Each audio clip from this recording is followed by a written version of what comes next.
যে আমি একটা সুস্থ মানুষ, আমি এটা খেলে আমি অসুস্থ হয়ে পড়ছি, আমার মাথা ঘুরলে আমি পড়ে যাচ্ছি, আমি নিজের ব্যালেন্স ঠিক রাখতে পারছি না, আমি এটা কেন খাই?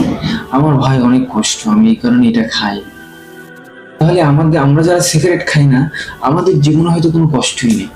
যেহেতু আমাদের জীবনে কোনো কষ্টই নেই, তাহলে আপনি এই জীবনে কেন ফিরে আসছেন না? কেন ফিরে আসছেন না? ভাই আপনাকে আমি বলি যে এইটাই সবচেয়ে বড় ফিতনা, বা এইটাই সবচাইতে বড় ওয়াসওয়াসা শয়তানের। আপনাকে এই কথাটাই সবসময় স্মরণ করিয়ে দেন যে আমার জীবন অনেক কষ্ট, সিগারেট না খাইলে কষ্ট ভুলতে পারেন। এইটাই সবচেয়ে বড় ফিতনা আপনার জন্য। কেন তাহলে আপনি এগুলো করছেন? আপনি বুঝতে পারতেছেন যে শয়তান আমার হাতে এগুলো করাচ্ছে, আপনি তারপরও ফিরে আসতেছেন না। যদি সিগারেটই যদি একমাত্র কষ্ট ভোলার কারণ হতো, তাহলে আল্লাহ তাআলা সিগারেট খাইতে কেন নিষেধ করেছেন? যেখান থেকে আমরা কষ্ট ভুলে থাকতে পারি, আমাদের জীবনে কষ্ট হলে সেই কষ্ট সিগারেট খাইলে, সিগারেট খেয়ে ধোঁয়ার সাথে উড়িয়ে দিচ্ছি আমরা সেই কষ্টকে।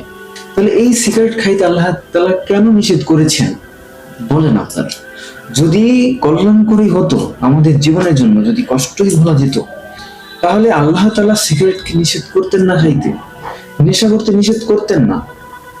যদি আমাদের জন্য উপকারিতাই হতো, সিগারেট খেলে এক দেহের ক্ষতি, ইমানের ক্ষতি, মানে এত ক্ষতি থাকা সত্ত্বেও আপনি জেনে শুনে এই সিগারেটটা কেন খাচ্ছেন?